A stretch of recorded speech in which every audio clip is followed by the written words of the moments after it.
Olá, na aula de hoje nós vamos estudar o sistema linfático e algumas noções da técnica de drenagem linfática.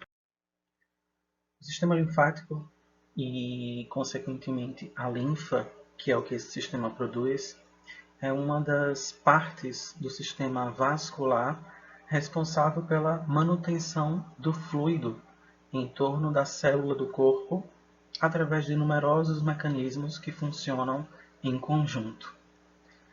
Todas as trocas de substâncias do sangue venoso para o espaço linfático, bem como o líquido presente no espaço intersticial, toda essa transição de líquido do espaço intersticial para os vasos acontece através dos vasos capilares linfáticos. Muitas outras substâncias, por exemplo, proteínas, células do sangue, que não podem voltar através das paredes dos capilares entre as veias e os vasos linfáticos, acabam retornando ao sangue em forma de linfa, que é um líquido especializado formado nos espaços teciduais, que é transportado através dos vasos linfáticos até terminar reingressando no sistema circulatório, especificamente no sistema venoso. Em relação ao plasma sanguíneo, que está presente na circulação tanto arterial quanto venosa, esse plasma sanguíneo acaba saindo desses vasos mais amplos através dos capilares. E os capilares faz com que essas substâncias acabem ingressando nesses espaços intersticiais microscópicos entre as células de um determinado tecido. Nesse local, o líquido que ainda não passou pelo sistema linfático se chama de fluido intersticial ou de fluido tecidual. A grande parte desse fluido intersticial ou fluido tecidual acaba retornando para o sangue pela mesma direção que ele chegou ao espaço intersticial, através da membrana capilar, que tem a sua propriedade de permeabilidade e acaba permitindo o retorno de determinadas substâncias. Agora, existem fluidos que não conseguem retornar para o vaso sanguíneo, e aí ele é obrigado a entrar no sistema linfático, para aí sim poder conseguir retornar ao sangue. A partir do momento que esse líquido, desse fluido intersticial, que entrou no sistema linfático, agora sim esse líquido passa a se chamar de linfa. Os vasos capilares linfáticos, eles acabam permitindo que essa linfa tecidual em excesso, além de outras substâncias, acabem deixando esse espaço intersticial, que em grande quantidade daria origem aos edemas. Então, nesse esquema, nós vemos aqui a presença das arteríolas, que são as artérias mais finas e menos calibrosas, assim como nós vemos as vênulas, que são as veias mais finas. Entre as arteríolas e as vênulas, nós temos os capilares sanguíneos, que é por onde passam as substâncias entre esses dois vasos, correspondendo a essa região em rosa. Esses vasos, eles estão em contato com as células teciduais, coração, músculo, órgãos. E nesses espaços, entre as células teciduais, esses espaços aí, eles estão com o fluido intersticial, ou fluido tecidual. O que é que acontece? Muitas vezes, esse líquido ele consegue retornar para o capilar sanguíneo e do capilar sanguíneo retornar para a circulação. No entanto, uma outra parte, o excesso de líquido ou moléculas muito grandes que não conseguem retornar, acabam sendo direcionadas para o vaso capilar linfático. Através desse vaso capilar linfático, o fluido intersticial ele vai passar a ser chamado de linfa, e através desse capilar linfático, o líquido ele vai ser drenado através do capilar linfático de volta para a circulação. E aí, esse líquido, que faz parte da composição do sangue, vai entrar de volta no coração direito, vai sofrer a hematose nos pulmões e, consequentemente, vai retornar à parte esquerda do coração. Então, o fluido do plasma não reabsorvido pelos vasos sanguíneos é drenado para os vasos linfáticos. A drenagem linfática ela vai impedir justamente esse acúmulo de excesso de líquido no espaço intersticial. Em relação à anatomia linfática, o que nós vamos abordar aqui trata-se apenas de uma rede linfática superficial. Todos os gânglios, todos os linfonodos, eles serão descritos apenas os superficiais, uma vez que são os únicos acessíveis à mão. É impossível a gente exercer alguma ação direta sobre os vasos linfáticos mais profundos, os vasos linfáticos viscerais. Em relação ao sistema linfático, ele está diretamente interligado com as artérias e com as veias, e nós chamamos isso de unidade circulatória. O conceito de unidade circulatória compreende justamente os sistemas arterial, venoso e linfático. O equilíbrio ou desequilíbrio entre esses sistemas vão repercutir em condições de normalidade do funcionamento do organismo, e o desequilíbrio vai repercutir no surgimento de alguma patologia. Então, essa unidade circulatória, que é o conjunto do sistema arterial, venoso e linfático, acaba regulando a fisiologia linfática. Um outro termo utilizado no contexto da fisiologia linfática é o de capacidade linfática, que é a capacidade, a aptidão quantitativa, né? Refere-se à quantidade de líquido que é reabsorvido e transportado pelo sistema linfático em relação à unidade de tempo. Em quantas horas ou em quanto tempo uma determinada quantidade de linfa é reabsorvida e transportada pelo corpo, pelo sistema linfático. Daqui a pouco isso será mencionado. Toda e qualquer insuficiência mecânica linfática, né, a incapacidade de movimento desse sistema linfático, acaba repercutindo no desequilíbrio da carga linfática normal e, consequentemente, vai levar a uma capacidade linfática alterada.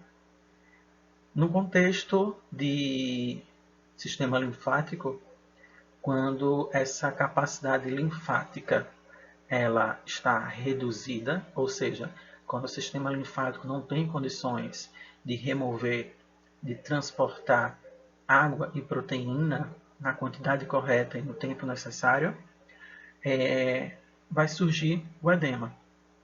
E quando esse edema surge em função de um comprometimento dessa capacidade linfática, nós chamamos isso de linfedema.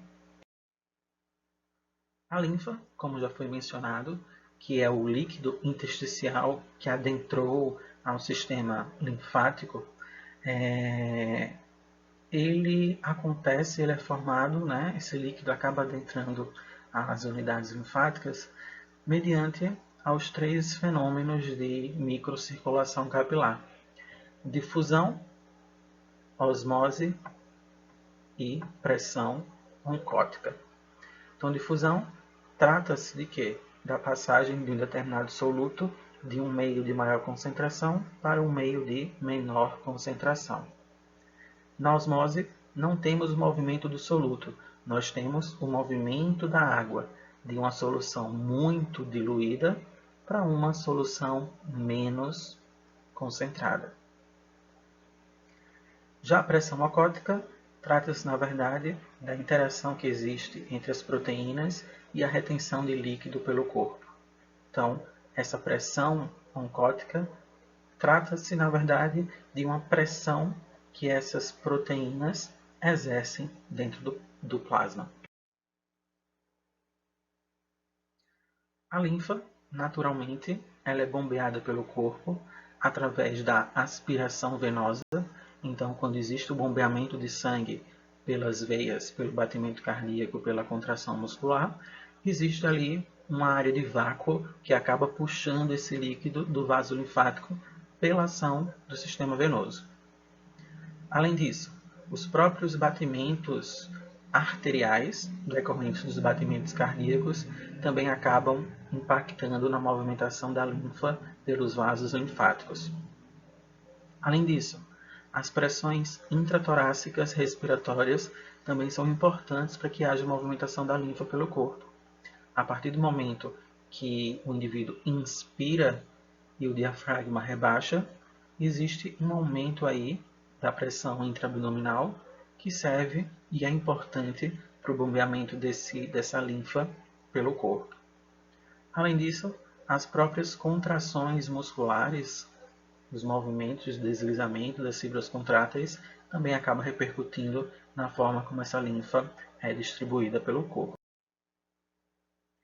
Diante disso, a quantidade de linfa drenada, a regulação de linfa drenada, numa situação normal, trata-se de cerca de 120 ml de líquido de linfa por hora. Então, a quantidade de linfa produzida é de 120 ml por hora.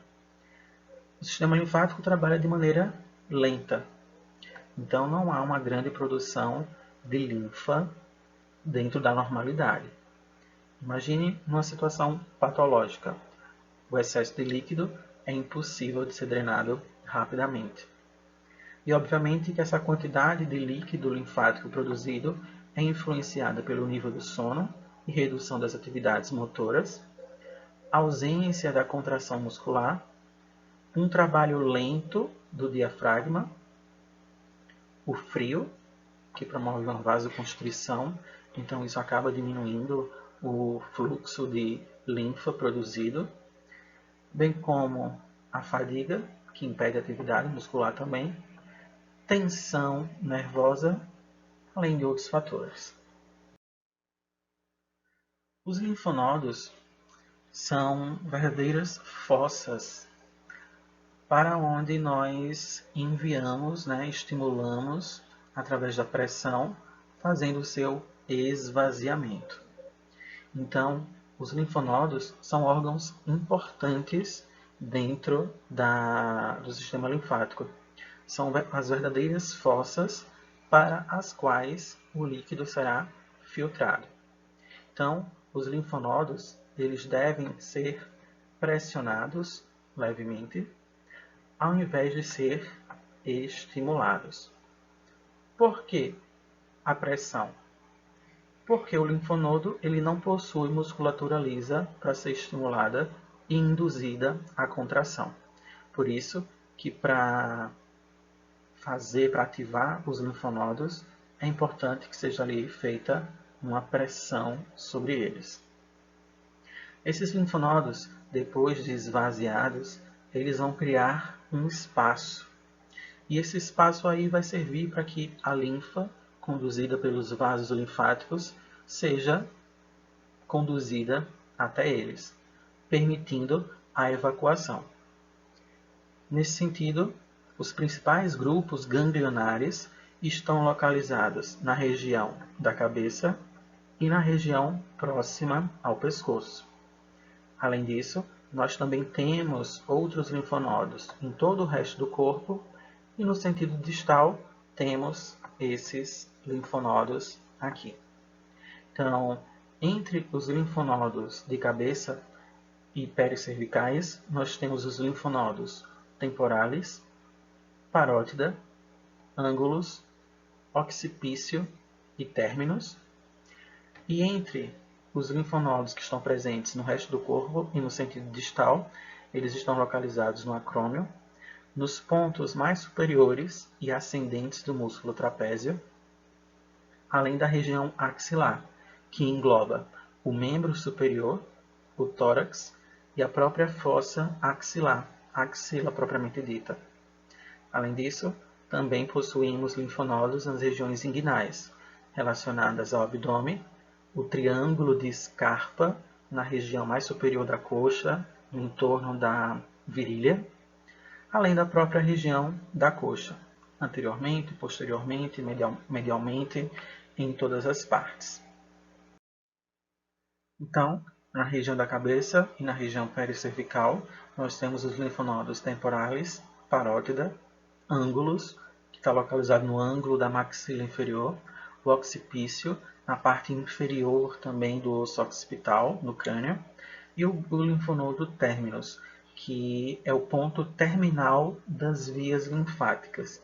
Está localizado aí na fossa supraclavicular, nesse espaço que existe acima da clavícula, bem na base do pescoço, especificamente na parte medial e média da clavícula.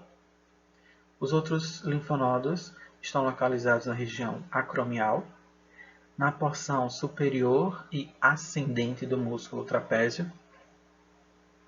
Os linfonodos axilares presentes no membro superior, tórax e fossa axilar. Os inguinais na região abdominal, no triângulo de Scarpa, na porção da virilha, na região alta da coxa. E na coxa propriamente dita, anteriormente, medialmente, posteriormente, lateralmente.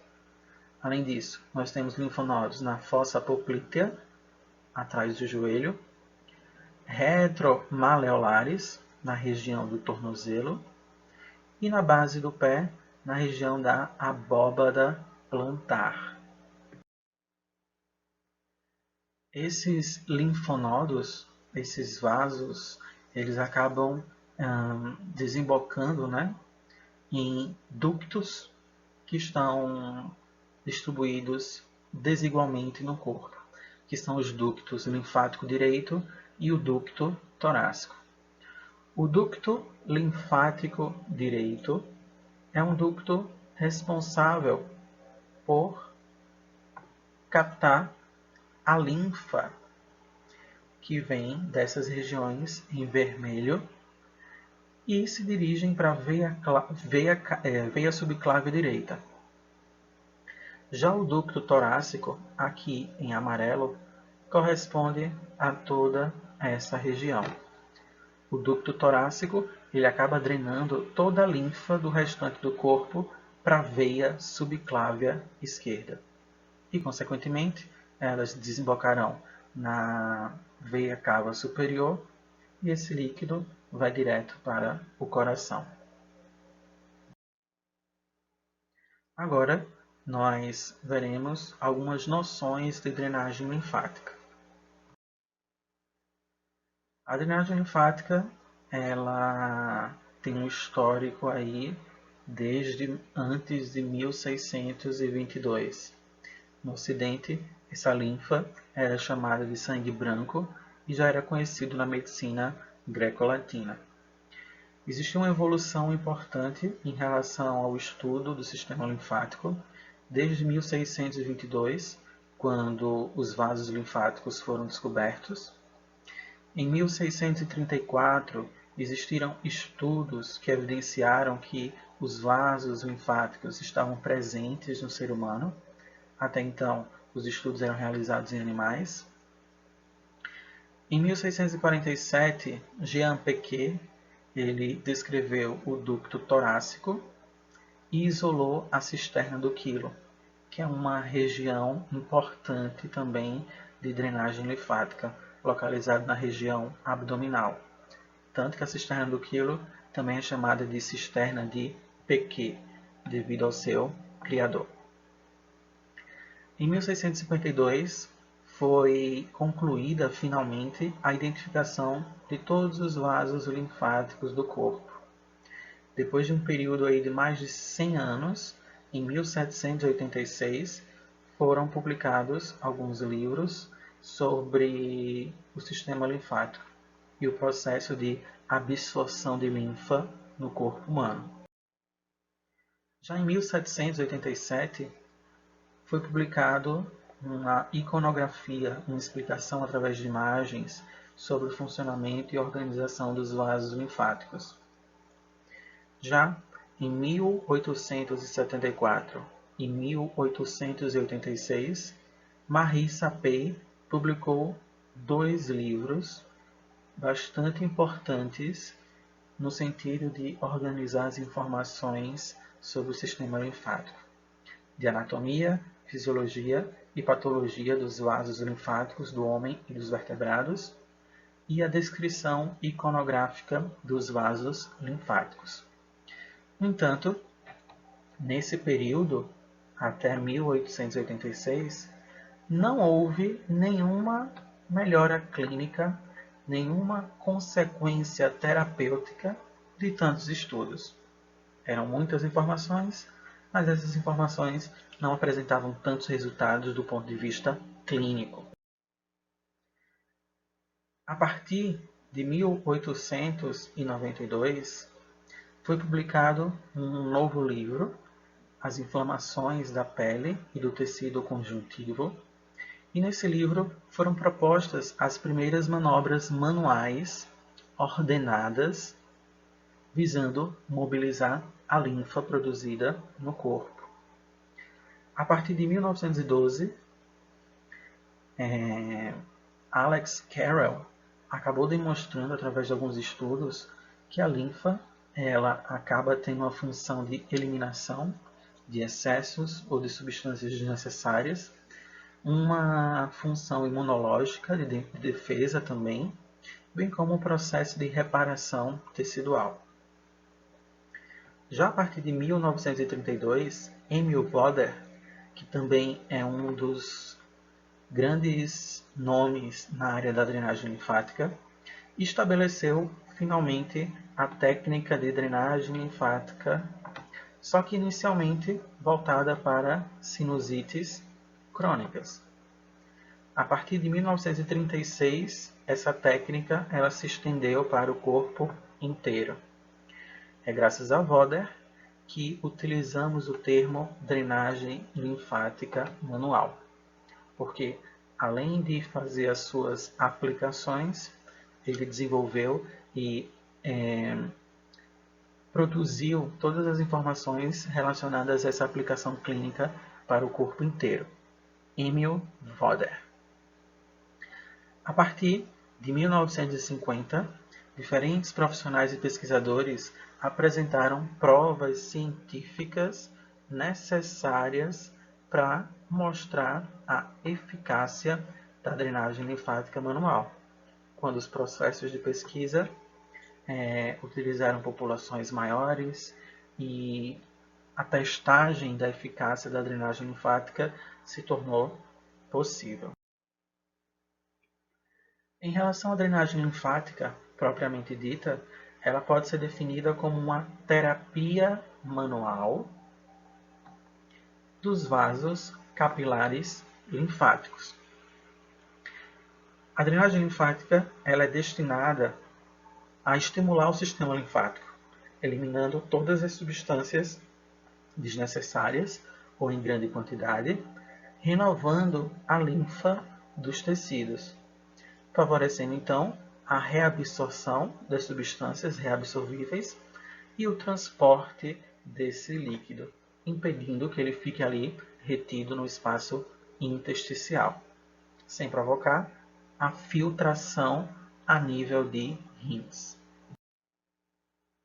Então, a drenagem linfática ela é indicada em várias situações, algumas polêmicas, que cabem aí alguma discussão sobre elas, mas de maneira geral, as indicações da drenagem linfática são extremamente variadas, desde a utilização em afecções da pele, como acnes ou aderências pós-operatórias, cicatrizes, distúrbios circulatórios, quando o paciente se queixa de pernas pesadas relacionadas a edema de membros inferiores, muitas vezes presente também naqueles pacientes que possuem úlceras varicosas, distúrbios dentários, distúrbios neurológicos, distúrbios pós-traumáticos diversos, distúrbios respiratórios, distúrbios reumatológicos, doenças infecciosas, desde que elas não estejam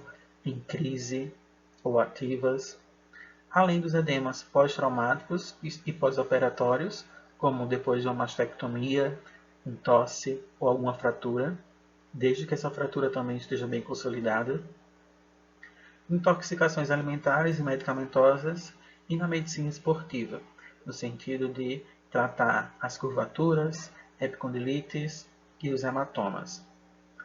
E o que é que está por trás de tanta aplicabilidade da drenagem linfática nas situações aí? Parte-se do princípio que muitas doenças e distúrbios do corpo estão relacionados com disfunções nos capilares. Nesse sentido, a disfunção no capilar leva a uma estase capilar. O líquido fica retido, parado, mais lento. Isso aí acaba levando à redução ou até mesmo uma parada dos líquidos circulantes pelo corpo todo. Se existe uma diminuição da quantidade de líquido circulante pelo corpo, isso aí pode levar a uma destruição daquele tecido que está bloqueado, além de uma anoxemia, processo de anóxia, ausência de oxigênio. Consequentemente, se existe líquido parado, substâncias paradas, anoxemia, isso pode levar a um processo de intoxicação dos tecidos, relacionados com o quê? Os resíduos de células mortas, com produção de toxinas proteicas. Nesse sentido, a drenagem linfática ela apresenta algumas contraindicações também. Diabetes descompensada, hipertensão arterial sistêmica descompensada, infecção ativa, febre, insuficiência cardíaca descompensada, trombose venosa profunda ativa e, embora não seja uma contraindicação, existe uma restrição durante o primeiro trimestre gestacional. Nesse período, é interessante que a drenagem linfática ela não seja realizada por uma questão de segurança da paciente. Quais são as ferramentas que são utilizadas na drenagem linfática? A mão. Unicamente a mão. E a mão ela pode adotar 4 posições.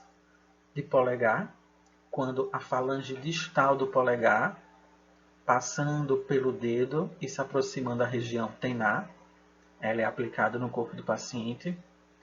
A mão em 4 dedos, o polegar ele fica afastado e todos os outros dedos eles ficam juntos. Arcada palmar, que é uma espécie de semilua com o dedo polegar e o dedo indicador. E a extremidade dos dedos ou de um dedo só. Na extremidade dos dedos, nós temos aí a união das falanges distais do segundo dedo ao quinto dedo. E na extremidade de um dedo, nós utilizamos a falange distal do polegar ou dedo indicador. Qual a diferença da falange distal do polegar ou dedo indicador? Aqui nós usamos literalmente a falange distal. Já no método polegar, essa falange distal ela está associada com o resto do dedo até se aproximar aí da região tenar da mão. Então aqui nós temos a posição polegar, onde utilizamos o dedo. Esse dedo aí pode se estender à região tenar da mão. Nessa imagem, nós temos a mão de 4 dedos, o polegar encontra-se afastado e os 4 dedos, segundo ao quinto dedo das mãos, encontram-se juntos. Na arcada palmar, a região da mão que entra em contato com o corpo do paciente é do polegar e do dedo indicador. Na extremidade dos dedos, nós temos aqui as falanges mais distais dos dedos. E aqui nós temos unicamente a falange distal de um dedo, que no caso é o polegar, mas poderia ser o indicador. Existem outras maneiras, também chamadas de formas excepcionais, da mão ferramenta, que são a pinça, polegar indicador, percussão com os 4 dedos, chamados de pianotage, ou a mão inteira. A gente tem como ideia de que a drenagem linfática é realizada com a mão inteira, mas na verdade é considerada uma forma excepcional de se realizar a drenagem linfática. Então, nessa imagem, nós temos a pinça do dedo indicador e do dedo polegar, a pinça do dedo indicador e do dedo polegar. É uma maneira de se entrar em contato com o paciente, fazer a pressão nos linfonodos ou o estímulo dos vasos linfáticos pelo corpo.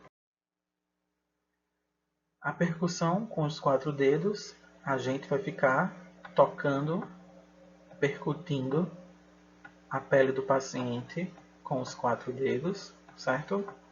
Da mão direita, da mão esquerda. Nesse caso aqui, fazendo uma drenagem facial. E a outra forma de drenagem linfática, a outra forma excepcional, é com a utilização da mão inteira. E aí, através da mão, nós podemos entrar em contato com toda a face palmar, com o corpo do paciente, fazendo manobras de bracelete, encorpando todo o membro do paciente. Então, é como se eu colocasse a palma da minha mão de um lado e a outra mão colocasse do outro lado do membro e simplesmente eu fosse seguir este sentido de drenagem do paciente. Tá certo? Isso a gente chama de manobra de bracelete. Realmente forma-se uma verdadeira pulseira ali no membro do paciente e essa pulseira serve para estimular a circulação linfática e drenar a linfa. Na drenagem linfática, a mão ela jamais vai deslizar, exceto se estiver sendo feita uma manobra de deslizamento do paciente, ou uma manobra de expulsão, certo? Então, nesse contexto de deslizamento e expulsão, a gente está falando de outros efeitos esperados pela técnica. O que é que deve acontecer na drenagem linfática? A gente já sabe que o deslizamento ele não acontece. O que é que tem que acontecer?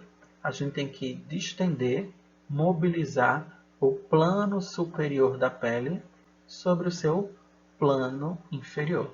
Então, existe um certo grau de mobilização da parte mais superior da pele. E qual é o objetivo? Estimular o automatismo nervoso e muscular dos vasos linfáticos. Estimular ali as terminações nervosas que vão ativar os vasos linfáticos, bem como estimular também, induzir a um processo de contração muscular que vai fazer com que esses vasos linfáticos eles sejam estimulados.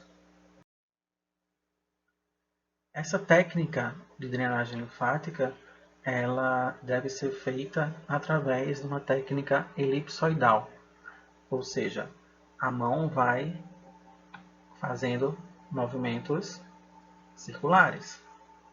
O contato entre a mão do terapeuta e a pele do paciente nunca é linear propriamente dita, né? É interessante que esses movimentos aí eles sejam nesse sentido. Em relação à pressão exercida pelas mãos, ela deve ser em torno de 50 gramas, certo? Então, se a gente colocar a mão numa balança, quando essa balança pesar 50 gramas, que vai ser uma pressão extremamente leve contra a pele do paciente, essa é a pressão ideal para se fazer a drenagem linfática. Não mais que 50 gramas, tá certo? A mão do terapeuta vai se movimentar de maneira sequenciada, cadenciada, no ritmo de 3, 5 ou 7 movimentos. E esses movimentos, nessa quantidade, estão relacionados com a contração desses linfonodos, que acontecem cerca de 5 ou 7 segundos. Depois de 5 segundos, mais uma contração. Depois de 5 segundos, mais uma contração. Por isso que é importante essa sequência de movimentos, especificamente, né, de 5 a 7 segundos, tá? Quais são os efeitos esperados e procurados pela drenagem linfática? O de evacuação, também chamado de aporte, que é quando existe ali uma aspiração dos líquidos das regiões que estão mais congestionadas, né? As regiões ali que tem uma retenção de líquido grande. Então a gente faz um processo de evacuação, criando um espaço, né? E preparando as vias linfáticas para esse processo de reabsorção. Então, aquela substância que saiu do vaso sanguíneo entrou no espaço intersticial. É importante a gente fazer uma evacuação dessas regiões para que esse líquido, ao entrar na circulação linfática, ele consiga ser reabsorvido e drenado para a circulação venosa. Além disso, existe o efeito de reabsorção, também chamado de captação, né? Faz o edema penetrar finalmente nas vias linfáticas. Então, esses efeitos estão correlacionados. Eu preciso buscar o efeito de evacuação para permitir que a reabsorção ela aconteça, tá? Então, eu crio o contexto, o cenário, o espaço no corpo, a evacuação, né? O espaço para onde esse líquido ir e, consequentemente, se existe espaço, esse líquido vai ser reabsorvido, vai penetrar nas vias linfáticas. Nesse vídeo, nós veremos uma demonstração prática da drenagem linfática, principalmente a drenagem linfática de Leduc, que é uma das vias uma das linhas, uma das escolas mais conhecidas de drenagem linfática. Deixo vocês então com a indicação desse vídeo.